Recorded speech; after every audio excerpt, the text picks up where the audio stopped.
예, 안녕하십니까. 예, 또 돌아왔습니다. 자, 오늘은, 저번에 말씀드린 대로, 산신기도를, 비롯해서 기도에 대한, 이야기를 좀 진행해 볼까 합니다. 예, 반갑습니다. 전에도 말씀드렸지만, 이 방송은요, 그러니까 네이버 블로그에, 박사철학역술, 저기 써져 있는, 박사철학역술 그 블로그에서 내용이 연결이 됩니다. 그래서 혹시 궁금하신 분들은 네이버 블로그 박사철학 역수를 한번 검색해 보시고 들어가 보시면 제가 말씀드리는 이 내용들이 다 어, 글로 이렇게 좀 안내가 많이 되어 있습니다. 해설이 되어 있고 그렇게 보시면 이해가 되실 수 있도록 그렇게 해놨습니다. 그래서 제가 방송하는 내용이 글로 이미 다 나와 있습니다. 저의 블로그 내용하고 이 유튜브 방송이 다 연결이 된다는 것을 아시면 되겠습니다. 자, 지난번에 말씀드린 대로 오늘은 이 기도에 대해서 한번 말씀을 드려보겠습니다. 기도가 참 재밌습니다. 그리고 참 이 내용들이 제가 이번에 책을 다 출판을 했는데 이미 옛날에 출판했던 책들 그런 내용들이 다시 재출간이 됐습니다. 그래가지고 뭐총 6권 정도 이제 7권까지 나갈 예정인데 이 책들의 내용 그 안에 있는 내용들 그게 지금 제가 방송하는 이런 내용 방송 유튜브 내용하고 뭐 거의 비슷한 게 많습니다. 그러니까 무슨 말이냐면 글로 책으로 냈던 내용들이 다 이렇게 방송이 된다고 보시면 돼요. 오늘 기도에 대한 얘기를 할 건데 이제 제가 하나 보여드릴게요. 자, 보이십니까? 약간 비치는데 이게 자꾸 이 반사가 돼가지고 잘 보이실지 모르겠습니다. 제가 낸 책, 이 기도법이라는 책, 기적의 힐링 기도법이라는 책에 나오는 그 내용입니다. 지금 방송하는 내용도 바로 제가 어, 지금 언급하는 내용들도 모두 이 책에서 언급이 되는 그런 내용들이라고 보시면 되겠습니다. 자, 지금 자꾸 앵글이 안 맞아가지고 제가 자꾸 이렇게 뒤로 돌아보고 있습니다. 예, 계속하겠습니다.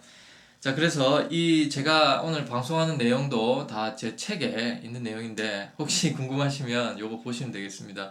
요런 책은 교보문고라든가 그 알라딘 같은 데 다 있고요. 참고로 제가 요번에 다 재출간한 책들은 전자책이라는 거 아시면 되겠습니다. 전자책을 낸 이유가 있습니다. 환경 오염을 막는 것도 있고 전자책이 굉장히 편리합니다. 그래서 전자책으로 한번 내봤는데 그래도 많이 응원해 주셔가지고 예, 뭐 괜히 냈다 생각은 안 하고 있습니다. 예, 항상 감사드립니다. 자, 오늘은 말씀드린 대로 산신기도와 기도 원리 아니죠. 제목이 기도의 원리와 산신기도의 비밀 이렇게 돼 있네요. 예, 기도의 원리와 산신기도의 비밀 요 내용에 대해서 설명을 드리도록 하겠습니다. 자, 먼저 그러면 기도가 뭔지 굉장히 생소한 단어라고 생각하실 분들이 많으실 텐데 기도가 뭘까 하는 데 대해서 먼저 제가 말씀을 드리도록 하겠습니다. 기도라는 거를 말하기에 앞서서 여러분 그 요즘에 굉장히 핫한 책들 중에 뭐 책 좋아하시는 분들도 계시겠지만 책 싫어하는 분도 계시겠죠. 그런데 요즘에 이렇게 좀 핫한 아이템 중에 이제 초전 설득이라는 책이 있습니다. 혹시 관심 분야가 심리학이라든가 마케팅, 경영, 뭐 처세술이라든가 설득 이런 분야라면은 그러니까 우리 저 독자분들이 우리 구독자분들이 이제 그런 분야에 관심이 있다 하시면은 이 아마 초전 설득이라는 책을 아실 겁니다. 초전 설득이라는 책은 그 설득의 심리학이라는 책을 저술했던 로버트 치알딘이라는 사람이 있습니다. 로버트 치알딘이라는 사람이 굉장히 유명합니다. 이분이 그 거짓 뭐 한 2, 30년 정도 전부터 설득의 대가로 전 세계적으로 알려져 있죠. 대학의 교수님이고 지금 은퇴하셨지만 은퇴하셔도 무슨 또 연구하시고 강의 계속 하시는 걸로 알고 있어요. 돈도 엄청 많이 벌고. 근데 이 로버트 치알딘이라는 분이 70이 넘어가지고 자기가 이때까지 설득의 심리학 1편, 2편, 3편 뭐 또 나온 걸로 알고 있는데 한 30년 가까이 그렇게 책을 이렇게 내고 해왔는데 그 마지막 완결판이 나온 거예요. 70이 넘어서 저술을 하셨는데 제가 다 읽어봤는데 이 초전 설득이란 책입니다. 초전 설득이란 책인데 제가 다음 시간에 한번 이 책을 보여드릴게요. 근데 이제 이 초전 설득이라는 책을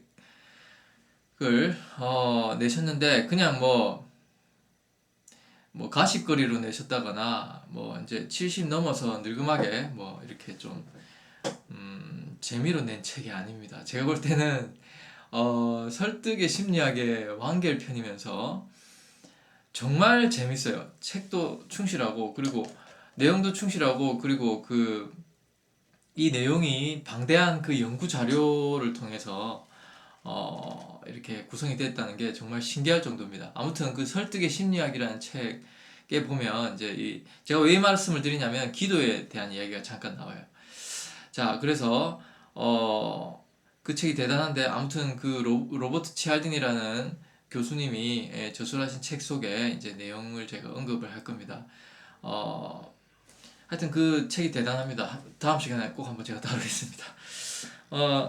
그 책에도 나오는데 이 최신의 핫한 이 책, 초전 설득이라는 책에 나오는 내용 중에도 기도에 대한 게 있다는 겁니다. 자, 간단하게 말씀드리면 이런 겁니다. 어떤 내용이냐면 이제 초전 설득이라는 것은 사람을 설득하는 방법, 비법에 대한 어떻게 하면 나한테 넘어오고 쉽게 말해서 우리가 마케팅이나 광고를 만드는 분들 또는 영업하시는 분들 있잖아요.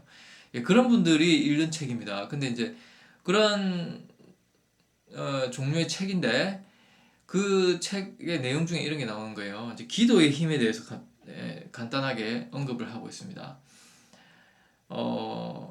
설득에는 자기 설득도 있습니다. 그러니까 남을 설득하는 것도 있지만 자기 자신을 설득해서 좀 더 이렇게 부지런해진다거나 뭐 열심히 뭔가를 프로젝트를 수행하고 뭔가 나태해지지 않기 위해서 또는 사랑하는 사람과 결혼을 했는데 그게 이제 계속 일관적으로 가야 되잖아요. 사랑이 지속이 돼야 되는데 그런 힘을 어디서 얻느냐 이런 것들을 이제 이 책에서 초전 설득이라는 책에서 많이 다룹니다.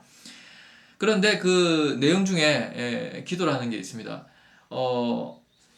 남을 설득하는 것도 설득이지만 자기 자신을 계속 설득하면서 그 처음에 가졌던 그 초심을 잃지 않는 그런 것들 방법들 중에 기도가 있다는 겁니다. 자, 제가 기도를 설명하다 보니까 이 얘기가 나오는데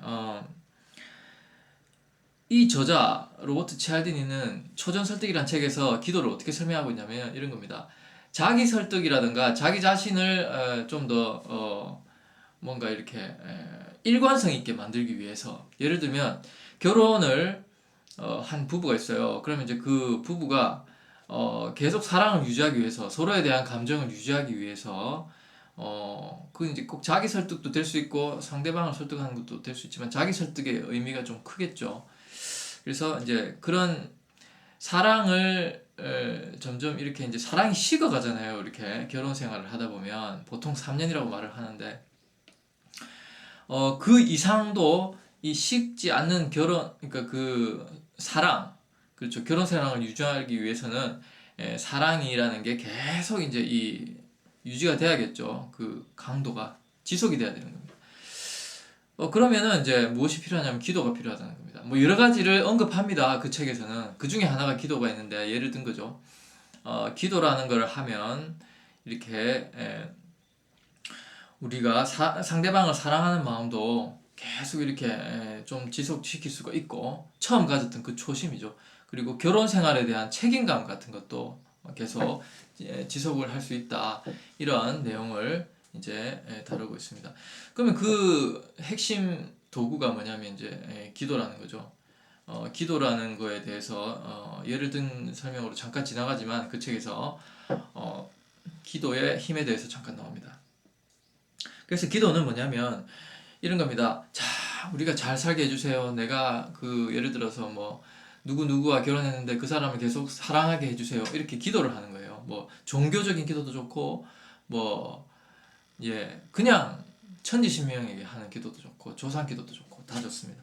아무튼 이 기도를 통해서 사랑을 지속하고 결혼 생활에 대한 책임을 계속 식지 않게 해달라는 그런 기도를 했을 때, 이 기도라는 도구를 썼을 때 굉장히 그 초심을 잃지 않고 책임감 내지는 그 사랑의 마음 이런 것들이 계속 지속되게 한다. 그러니까 인간이 가진 감정이나 의지, 책임감 이런 것들, 가치관 이런 것들을 계속 지속시킬 수 있도록 해주는 도구 중에 하나가 바로 기도라는 얘기를 합니다. 그 저자가 로버트 치알디니가 그 초전설득이라는 책에서 그런 얘기를 하고 있습니다. 자, 그렇게 제가 기도 얘기를 먼저 시작을 하고 있습니다. 자, 그래서 기도는 뭐냐면 뭔가를 간절히 바라는 거, 그러면서 우리가 그 기도의 주제에 대해서 계속 떠올리게 됩니다. 매일매일 기도를 하라고 하잖아요. 기도라는 게 한 달에 한 번 하고, 뭐 예를 들어서 요즘 그런 거 많이 합니다. 21일 기도, 뭐 100일 기도 이렇게 하는데, 저는 기도라는 거 나중에 설명드리겠지만 기도는 매일매일 하는 거라고 봅니다. 그래야지 진짜 효과가 있다고 봅니다. 매일매일 하더라도 뭐 하루에 몇 시간씩 하면 너무 힘들겠죠. 우리 다 바쁘게 사는 사람들이니까. 하루에 30분, 1시간을 하더라도 매일매일 기도를 하는 게 굉장히 효과가 있다고 저는 생각합니다. 그런데 이제 그런 식으로 매일매일 기도를 하는데 그 주제를 계속 떠올리게 되기 때문에 효과가 있는 겁니다. 첫째, 기도에 이제 우리가 상식적으로 생각할 수 있는 기도의 어떤 효용성이랄까, 그 기도의 큰 의미가 바로 여기에 있는 겁니다. 자, 이해되시죠? 그죠? 그래서 이제 그 책의 내용으로 가보면 잠깐 결혼을 행복한 결혼이 지속되게 해주세요. 내가 그 사람 상대방 배우자를 계속 사랑할 수 있게 해주세요 하고 기도를 할 거 아닙니까? 그러면 그 기도를 하는 그 효과가 기도하는 동안에는 정말 있다는 겁니다. 그래서 그 효과가 뭐냐 하면 계속 사랑이 지속되도록 뭔가 의무감을 부여해 주는 게 바로 기도라는 거예요. 그리고 결혼에 대한 책임감. 결혼하다 보면 바람필 수도 있고 뭐 일에 더 빠진다든가 취미생활에 더 빠진다든가 돈에 더 빠진다든가 그럴 수도 있어요. 그렇게 되면 결혼에 대한 그 책임감, 결혼을 유지하는 그런 마음, 유지하려는 마음, 그리고 상대방을 사랑하는 마음이 점점 식어질 수 있습니다. 그런데 이 기도라는 걸 통해서 자꾸 각인을 하잖아요. 매일매일 그렇게 생각을 하다 보면 그 초심을 잃지 않고 책임감이라든가 사랑을 지속하게 하는 힘이 생긴다는 겁니다. 그런 도구로서 바로 기도를 소개하고 있습니다. 이 책에서. 그래서 그 초전설득이라는 책 다음에 제가 설명 한번 드릴게요. 로버트 치알딘이라는 그 저자가 그런 우리가 상대방이나 혹은 자기를 설득해서 동기부여를 한다든가 책임감 또는 의지를 계속 강하게 만들더라도 앞으로 계속 그걸 유지하는 게 중요한데, 그 유지하는 힘을 어디서 얻느냐, 그 예를 들은 게 중에 하나가 기도라는 겁니다. 자, 그래서 제가 기도를 소개하면서 이 로버트 치알디니와 초전설득이라는 책을 제가 말씀을 드린 것입니다. 그렇듯이 제가 지금까지 말씀드렸듯이 기도는 우리 상식적으로 생각할 때 일관성이랄까 뭐랄까요, 지속해주고 유지해주고 또는 인내력이라든가 끈기를 만들어주는, 키워주는 그런 도구가 되는 겁니다. 그래서 저는 기도가 굉장히 중요하다고 생각합니다. 상식적인 차원에서 먼저 생각해 볼 때 그렇다는 겁니다. 그래서 저는 우리 손님들이 오시잖아요. 그러면 물론 사주에 기도해야 되는 팔자가 있어요. 조상주라고 연결돼서 당신은 조상 기도를 해야 됩니다. 뭐 어쨌든 조상 기도 싫다, 그럼 뭐 교회 다닙니다. 그럼 조상하고 상관없잖아요. 그렇다면 교회 기도라도 하셔야 됩니다. 그렇게 제가 설명해 드리는 경우가 있어요. 이제 사주에 그런 게 나옵니다. 그런데 그렇지 않더라도 제가 이렇게 기도 얘기를 안 하는 손님도 많아요. 그게 사주에 나와야 제가 손님에게 기도 얘기를 거의 합니다. 또는 이렇게 기도가 필요한 사주가 있어요. 업이 많다든가 그럴 때는 이제 제가 손님에게 기도를 설명드리지만 손님이라고 다 기도하셔야 된다고 말씀드리는 건 아닙니다. 기도 얘기를 꺼내지도 않는 손님도 굉장히 많아요. 저한테 오시는 손님들 중에 제가 기도 얘기를 아예 꺼내지도 안 하는 분도 많습니다. 자, 그런데도 제가 이렇게 보통 손님분들하고 뭐 식사를 한다든가 뭐 또 단골 분들하고 같이 뭐 얘기를 한다든가 뭐 그럴 때가 있잖아요. 뭐 같이 차를 한잔 한다거나 뭐 한 바퀴 어디 저 도는 경우도 있습니다. 또 제가 산소를 많이 가기 때문에 산소에 제가 묘자리도 많이 보거든요. 그래서 그런 분들하고 얘기할 기회가 있으면 그럴 때 제가 항상 하는 말이 뭐냐면 기도 얘기가 나와요. 기도 얘기로 저는 항상 기승전 기도로 가더라고요. 그러니까 왜냐하면 저도 기도를 오래 했고 기도가 중요하다는 걸 아니까 그런 설명을 아마 드리는 것 같아요. 자, 그런데 이 정말 기도가 중요하니까 그런 말을 하겠죠. 그래서 기도가 우리 상식적으로 볼 때 첫 번째로 이 필요한 이유가 그겁니다. 뭔가 우리가 가졌던 생각, 의지, 책임감 뭐 이런 것들 있잖아요. 뭐 작심삼일로 안 되는 것도 계속 이 생각을 불러일으키고 의지를 강하게 해주는 도구가 바로 기도더라. 왜? 기도를 하는 동안에 계속 그걸 생각하잖아요. 예를 들어서 뭐 돈을 많이 벌고 싶습니다. 돈 많이 벌게 해주십시오. 이렇게 기도를 하잖아요. 기도를 하면 돈을 벌어야 된다는 책임감이 자꾸 떠오르잖아요. 그러니까 상식적으로 볼 때 기도를 안 하는 것보다는 하는 게 우리가 어떤 그 책임감이랄까 의지 이런 우리가 마음을 강하게 하고 또 인내력을 갖게 하고 끈기를 가지게 하는 그런 좋은 도구가 되더라. 그렇게 먼저 말씀드리고 있습니다. 또 기도라는 걸 우리가 상식적으로 또 생각을 한번 더 해보겠습니다. 기도가 왜 좋으냐? 우리가 기도를 하려면 눈을 보통 감습니다. 뭐 눈을 뜨고 할 수도 있어요. 그렇지만 눈을 감고 고요해집니다. 기도하는데 막 시끄럽고 막 춤추고 이런 기도가 없죠. 기도라는 거는 보통 이렇게 차분하게 눈을 감고 내면으로 들어갑니다. 기도 자체가. 기도를 잘하든 못하든 간에 우리가 막 외부의 시끄러운 사물, 뭐 외부의 어떤 자극들을 이렇게 받아들이는 게 아니잖아요. 기도가. 외부와 차단하는 게 기도잖아요. 외부 세계와 우리를 둘러싼 이 환경, 외부에 있는 모든 것들과 차단하는 게 바로 기도라는 거 아시죠? 그 상식이잖아요. 자, 그렇기 때문에 기도는 내면을 활성화하는 그런 효과가 있습니다. 그러다 보면 뭐가 되냐면 이제 내면이 보이는 거예요. 내면이 보이고 막 달려가다가 딱 멈추잖아요. 외부로 달려가다가 멈추고 잠깐 휴식이잖아요. 휴식이고 내면을 들여다보니까 생각지도 못하게 내면의 세계가 보일 수도 있고 또는 우리가 외부로 드러났던 우리의 의식이 좀 잠잠해지면서 보이지 않던 것이 보이게 되는 게 바로 기도입니다. 예를 들어서 나 억울하다 진짜 내가 왜 이렇게 살아야 되지 오늘도 밖에서 스트레스 많이 받았다 우리 상사한테 엄청 욕먹었다 이렇게 이제 억울하고 분하고 이런 마음만 가지고 있다가 집에 딱 왔어요. 예를 들어서 왔는데 이제 기도해보자 기도를 하는 거예요. 기도를 잘 하는지는 모르겠지만 가만히 이렇게 있다 보면 외부와는 차단이 되잖아요. 그러면서 내면이 보이는 거예요. 그러다 보면 뭔가 보이지 않던 게 보일 수가 있습니다. 그래서 가만히 이제 기도를 해보니까 가만히 내면을 들여다보니까 내가 억울한 게 아니라 사실은 상대방도 좀 열받았을 수도 있겠다. 내가 100% 잘못이 아닐 수도 있다. 이런 생각이 드는 거예요. 이제 그래 내가 100% 억울한 건 아니구나. 내 잘못도 있네. 그렇구나. 상대방 입장이 돼서 생각이 되어지는 거예요. 왜냐하면 그만한 여유를 가진 거잖아요. 무슨 말인지 아시겠죠? 그러니까 외부와 더 이상 이렇게 딱 연결을 하지 않고 딱 끊는 순간 보이지 않던 것이 보이게 됩니다. 그러면서 그 다음 단계로 뭐가 나오는지 아십니까? 이 기도라는 거를 하면 원인이 보이고 반성을 하게 됩니다. 그래서 자기 반성을 하는 도구가 될 수가 있는 겁니다. 이 기도가. 그래서 기도의 원리가 나오는 겁니다. 여기서부터 우리가 기도의 원리가 나오는 거예요. 바로 반성의 도구라는 겁니다. 반성. 자기 반성을 할 수 있는 아주 좋은 그런 도구가 바로 기도입니다. 그래서 저는 기도를 많이 추천합니다. 왜냐하면 우리가 다 지잘났다고 살고 있습니다. 사람들이 다 자기만 잘난 줄 알아요.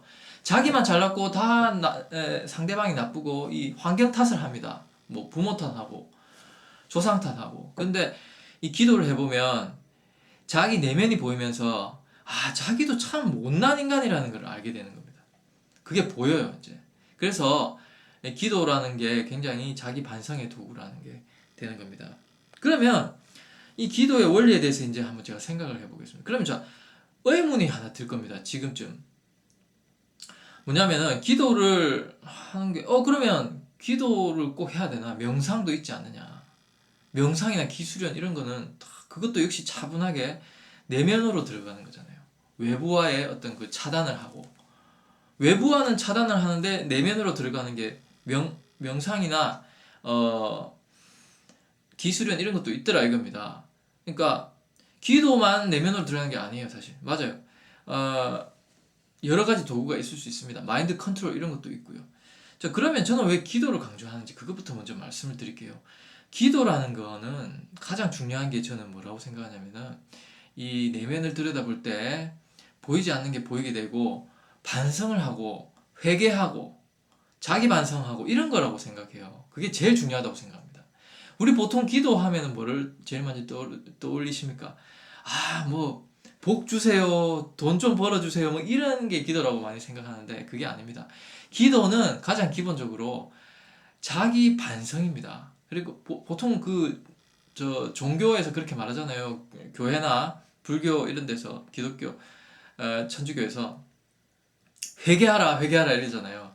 그 뭐냐면 자기 반성을 하라는 겁니다. 그 기도의 가장 좋은 특징이자 가장 큰 의미가 뭐냐면 바로 자기 반성이자 회개 이런 겁니다. 반성이다, 반성. 쉽게 말해서 돌아보고 자기가 좀 잘못한 것도 뉘우치고 뭐 이런 거예요. 회개하는 거.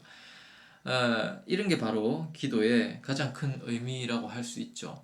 그런데 그게 명상이나 기술연하고 어떻게 차이가 나느냐, 이걸 먼저 말씀을 드릴게요. 자, 명상이나 기술연은요, 자기가 중심이 돼서 하는 겁니다. 쉽게 말해서 지잘난 게 그대로 있어요. 자기 자존감. 자존감은 괜찮아요. 근데 자만심 같은 걸 더 끼워 넣을 수가 있는 게 바로 명상이나 기술연입니다. 이거 다음에 제가 설명을 좀 더 드릴 건데, 그래서 저도 옛날에 명상과 기술연을 정말 20년 넘게 했었어요. 아니죠. 4, 5년 했나? 그 정도 됐어요. 20년까지는 아니고. 그러다가 저는 종목을 바꿨습니다. 기도로 바꿨어요. 명상은 지금 하지 않습니다. 기도는 좀 다릅니다. 왜 기도가 다르냐? 더 좋다고 저는 생각해요. 저 개인적인 의견입니다. 저는 기도가 더 좋다고 생각해요. 명상과 기술연 이런 거하고 비슷한 점이 있지만 자기 자신을 들여다보고 반성을 하고 회개한다는 점에서 비슷하지만 기도가 더 저는 중요하다고 생각합니다. 왜냐? 이유가 있습니다. 기도는요, 아까 말씀드렸듯이 명상과 기술연 이런 거는 마인드 컨트롤 이런 거는 이제 자기 자신이 주체가 되는 겁니다. 자기 자신이 아직 에고가 있어요. 에고라는 거 아시죠? 자만심까지는 아니더라도 일단 자존감을 가지고 시작하는 거예요. 물론 자존감은 중요합니다. 그렇지만 기도는요, 그 남아있는 자존감이나 자만심 또는 어쨌든 너무 가면 자만심이지만 자기 자존감이나 자아라고 하죠. 에고 이런 거를 다 먼저 죽여버리고 시작하는 겁니다. 먼저 다 내려놓는 거죠. 그러니까 명상이나 기술연보다 더 좋은 점이 뭐냐면 내려놓는다는 점에서 굉장히 좋은 게 바로 기도입니다. 왜? 기도는 항상 대상이 있습니다. 천지신명이 대상이든지 부처님이 대상이든지 또 예수님도 있고 알라신도 있고 또 뭐 산신도 있고 또 여러 가지 인도 같은 데서는 락시미 여신도 있고 막 많습니다. 엄청 많은 대상이 있습니다. 기도는 항상 대상이 있어요. 그래서 다른 겁니다. 그런데 기도가 더 좋다고 제가 말하고 있습니다. 왜일까요? 왜냐하면 그 대상이 내보다 더 높은 존재잖아요. 내보다 낮은 존재한테 기도하는 경우 있어요? 잘 없습니다. 물론 그런 종교도 있습니다. 그렇지만 보통 기도는 나보다 더 높은, 훨씬 높은 존재를 딱 상정해 놓고 대상을 딱 지정해 놓고 거기에 대해서 비는 겁니다. 천지신명이요. 뭐 예를 들어서 천지신명님 죄송합니다. 뭐 아니면 뭐 소원 들어주세요. 뭐 이러잖아요, 보통. 기복신앙이든 아니면 자기 반성을 하는 기도든 어쨌든 기도는 대상을 정해놓고 한다는 특징이 있습니다. 그렇기 때문에 자기를 더 내려놓게 돼요. 자, 그럼 어떻게 다를까요? 자기를 더 많이 내려놓고 심지어 자기를 버리는 게 바로 기도인데 왜냐하면 대상을 정해놓기 때문입니다. 자기들보다 높은 대상. 그러면 자기가 더 낮아지면서 쉽게 말하면 반성이 더 잘 돼요. 그러니까 반성이라든가 회개에 더 초점을 맞추기 위해서 기수련이나 명상보다는 기도로 가는 게 맞다는 겁니다. 왜? 그게 더 중요하기 때문이에요. 반성을 더 많이 하고 회개를 더 많이 하고 자기를 더 많이 뉘우치고 하면 쉽게 말하면 업을 더 닦는 겁니다. 이게 좀 종교적인 얘기인데 종교를 떠나서라도 이 기도의 목적이 바로 반성이기 때문에 그렇습니다. 명상이나 기술료는 그 정도는 아니에요. 적당히 반성이 들어가지만 더 내려놓고 더 많이 회개하고 더 업을 닦고 이렇게 위해서는 기도가 더 필요하다는 겁니다. 그래서 저도 기도로 바꿨습니다. 기도 바꾼 지도 오래됐어요, 사실은. 이것도 한 십몇 년 됐어요. 자, 그러면 자, 기도가 중요한 이유가 바로 반성이나 회개가 더 중요하다고 했죠. 제가. 그런데 바로 반성이나 회개를 더 확실하게 하기 위해서 기도가 필요하다. 왜? 내보다 더 높은 존재 앞에서 하는 거니까. 뇌를 더 낮출 수밖에 없어요. 아니, 명상이나 기술련이나 마인드 컨트롤 이런 거는 내밖에 없어요. 그러니까 내가 좀 뇌를 돌아보고 내가 이렇게 자연 앞에서, 이 대자연, 대우주 앞에서 좀 낮아질 수는 있어도 기도만큼 낮아질 수는 없어요. 기도라는 거는 벌써 천지신명, 하느님, 부처님, 예수님 앞에서 하는 거잖아요. 산신님 앞에서 하니까 내가 더 쪼그라드는 거예요. 왜? 나보다 더 높은 존재를 딱 대놓고 하는 거니까 그 앞에서 우리가 내 잘났다 할 수 없잖아요. 자, 그런 겁니다. 그래서 기도가 정말 더 효과가 크더라. 특히 업을 닦는 이 종교적인 의미가 있지만 업을 닦을 수 있어서 좋습니다. 왜냐하면 업을 닦으면 업이 닦인 만큼 복이 더 들어오게 되는 겁니다. 그래서 우리가 원리가 뭐냐면 이거 주세요 저거 주세요 하는 게 기도가 아니라는 겁니다. 기도는 먼저 자기 업을 닦고 반성을 하고 회개를 하고 뉘우치고 이래야지 그만큼 닦여지는 겁니다. 자기가 업이 닦여지면 그만큼 복이 더 들어오는 겁니다. 그래서 명상이나 이런 기술련, 마인드 컨트롤 이런 것보다 기도가 더 좋고 더 힘이 강력하다는 겁니다. 효과가 훨씬 더 좋다는 겁니다. 자, 아시겠죠? 그까지 제가 기도의 원리 먼저 설명을 드렸습니다. 자, 그 다음에 기도의 원리를 이제 조금 더 심화해서 이제 말씀을 좀 드릴게요. 아, 시간이 너무 빨리 가네요. 이거 아무래도 이걸 1편, 2편으로 좀 나눠야 될 것 같습니다. 자, 이번에 제가 기도의 원리와 산신기도의 비밀이라고 했는데 요거 1편, 2편으로 제가 나누어서 설명해 드릴게요. 자, 다음으로 기도의 원리를 좀 심화해서 말씀을 드리도록 하겠습니다. 자, 기도의 원리는 우리 이 세상 만물의 원리가 들어갑니다. 자, 아주 간단해요. 저는 항상 상식으로 시작해서 상식으로 끝납니다. 그 안에 모든 원리가 다 있어요. 뭐 어려운 듣도 보도 못한 그런 원리를 갖다 붙이는 게 아닙니다. 뭐냐면 기도의 원리는 바로 음양의 원리하고 연결이 됩니다. 자, 무슨 말일까요? 음양, 우리 특히 동양 철학 이런 데서는 음양의 원리를 굉장히 중요하게 생각합니다. 왜냐하면 우주에 음과 양이 있다는 겁니다. 그게 바로 주역이라는 그 큰 어떤 그 진리에서 파생되는 건데 이게 바로 세상 만물의 이치가 음양의 원리에서 시작되는 거예요. 이거 제가 하는 말이 아닙니다. 제가 최초로 주장하는 그런 발명한 사람이 아닙니다. 사기꾼 되죠, 그래 되면. 자, 저는 다 그런 공부를 해가지고 이런 제가 이제 머릿속에서 소화를 해서 여러분께 말씀을 드리는 겁니다. 제 원래 전공이 동양 철학이잖아요. 자, 그러면 왜 기도의 원리에 음양의 원리가 들어있느냐? 그걸 잠깐 설명해 드릴게요. 먼저 우리 이 세상 만물의 원리를 설명을 드릴게요. 이 세상 만물은 음과 양으로 이루어져 있습니다. 하늘이 있으면 땅이 있잖아요. 우주가 있으면 지구가 있고 대별이 되는 겁니다. 이렇게 대립이 되는 겁니다. 뭐 싸운다는 뜻이 아니라 일단 이렇게 나누어져 있는 거예요. 그래서 제가 나중에 말씀드리겠지만 음양의 조화가 중요합니다. 남자가 있으면 여자가 있죠. 자, 하늘이 있으면 땅이 있고 빛이 있으면 어둠이 있고 남자가 있으면 여자가 있고 자석도 그렇죠. N극이 있으면 S극이 있고 전기도 플러스가 있으면 마이너스가 있고 호가 있으면 불호가 있고 그런 겁니다. 남자 있고 여자 있고 그 외에 없잖아요. 자, 물론 뭐 중성도 있습니다. 그 이제 그런 거는 또 돌연변이라는 거죠. 그런데 우리가 크게 나누면 음과 양이라는 게 이 세상의 이치라는 겁니다. 그러면 기도에도 그런 게 있는 겁니다. 기도에도 음과 양이 존재합니다. 뭐냐면 하늘을 보고 기도하는 게 바로 하늘 기도. 하늘을 우러러보면서 하는 기도가 바로 하늘 기도. 그 다음에 땅을 대상으로 하는 기도가 또 있는 겁니다. 그게 바로 땅 기도입니다. 땅 기도. 자, 하늘 기도는 대표적으로 부처님과 예수님 이렇게 좀 나누어서 그러니까 그런 게 많죠. 예를 들어서 뭐 부처님도 있고 예수님도 있고 알라신도 있고 다 하늘에 있잖아요. 하늘로 날아가신 분들이잖아요. 부처님도 지금 돌아가셨지만 오래전에 2500년 전에 돌아가셨지만 하늘에 계시고 하늘에 온갖 진리를 주관하는 존재로 돼 있잖아요. 그러니까 이 천상에서 최고의 존재 또는 예수님도 있습니다. 예수님도 굉장히 기독교나 천주교에서는 최고라고 보죠. 이 우주 만물의 주인이라고 보는 거죠. 그게 다 하늘에 있습니다. 알라신은 또 그쪽에서 그 종교에서 최고로 치는 그 유일신, 유일신인 거예요. 유일신, 최고라는 겁니다.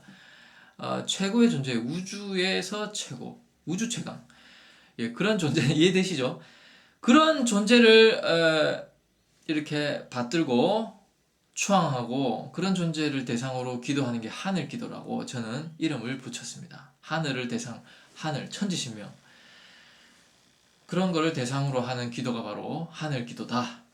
그러면 우리가 제일 많이 아는 기도죠. 그런 기도가. 부처님, 예수님이 최고잖아요. 제일 많이 이 지구상에 제일 80% 이상 우리 상식적으로 생각하는 그런 존재가 바로 부처님 아니면 예수님이잖아요. 그런 분들을 대상으로 하는 기도는 다 하늘 기도라는 겁니다. 자, 그럼 양이 있으면 음이 있고 음이 있으면 양이 있는데 또 다른 기도가 있다는 겁니다. 그게 뭐냐면 땅 기도입니다. 땅 기도. 땅이라는 게 뭘까요? 우리가 사는 이 사바세계, 불교에서 말하는 이 사바세계, 우리가 아웅다웅하면서 사는 이 지상세계를 바로 땅이라고 우리가 말씀을 드릴 수가 있는 겁니다. 그래서 근데 땅을 대상으로 하는 기도가 있는 겁니다. 자, 그게 뭐냐면 바로 산신입니다. 산신. 여러분들 생소하실지 모르는데 이제부터 원리가 들어갑니다. 땅에서 최고의 존재. 우리가 사는 땅에서 제일 높은 데가 어디예요? 산이잖아요. 예.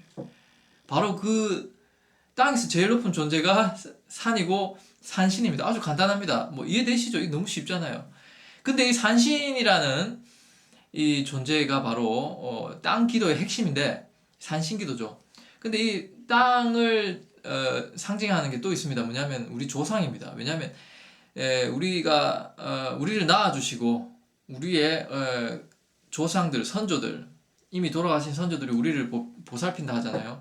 우리를 낳아주셨기 때문에 우리의 근본이 되는 겁니다. 그 근본이 뭐냐면 바로 돌아가신 조상들이고 돌아가셨다고 다 죽었다고 안 보인다고 아시는데 아닙니다. 보이지 않지만 그 영혼들이 다 있습니다. 모여 있습니다. 우리 조상들이 또 얼마나 많습니까? 그 조상들이 다 보면 이 산하고 연결됩니다. 왜냐하면 우리가 죽은 조상들이 어디에 묻힙니까? 뭐 냇가에 묻힙니까? 들판에 묻힙니까? 아닙니다. 보통은 거의 99.9%가 산에 묻힙니다. 산에 묻히는 게 바로 우리 조상들이고 산하고 밀접한 관련이 있고 또 지상에서 제일 높은 신이 산신이라고 했잖아요. 그 산이 그만한 의미가 있는 겁니다. 특히 우리나라는 국토의 80% 가까이가 산입니다. 산. 그러니까 우리는 이 산신의 기운이 많이 뻗쳐 있는 이 국가가 바로 대한민국이라는 겁니다. 그래서 우리나라 사람들이 산신 기도나 산신에 대한 이 개념이 좀 많이 서야 되는데도 불구하고 오히려 산신이나 이런 거는 다른 나라에서 더 지금 인정을 해주고 정작 국토의 80% 이상이 산지인 우리나라 사람들은 산신이나 산을 무시해요. 그래서 산을 때려 부수고 자꾸만 뭐 이렇게 막 현대적인 뭐 건축물 이런 게 산으로 올라가잖아요. 산을 자꾸 때려 부수라고요. 아니, 다른 나라에서는 어떻게 하냐면 산을 그대로 두고 그 관광지로 이렇게 만들고 이렇게 보존을 하려고 하는데 우리나라는 최근에는 좀 달라졌어요. 최근에는 달라지고 있지만 그래도 산을 굉장히 무시해 왔던 나라입니다. 어,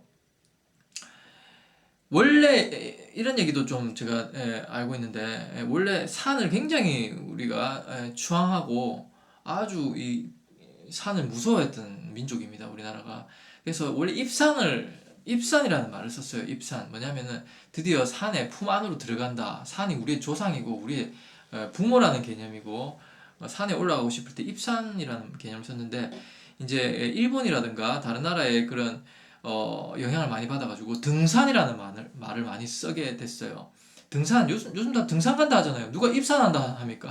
입산은 누가 이제 거기서 도 닦으러 갈 때 입산한다고 말을 하잖아요. 근데 보통 등산한다 말하는데 등산은 뭐냐면 산을 이렇게 오른다는 겁니다. 정복한다는 개념이에요.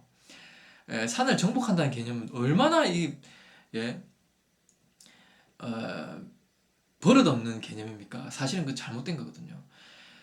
많이 이 산에 대해서 훼손도 많이 하고 산을 이렇게 좀 무시하고 깔보는 경향이 많아졌어요. 특히 우리나라 사람들. 우리나라는 그러면 안 됩니다. 왜냐하면 산신의 기운과 산의 전기가 굉장히 많이 뻗쳐 있는 나라가 우리나라입니다.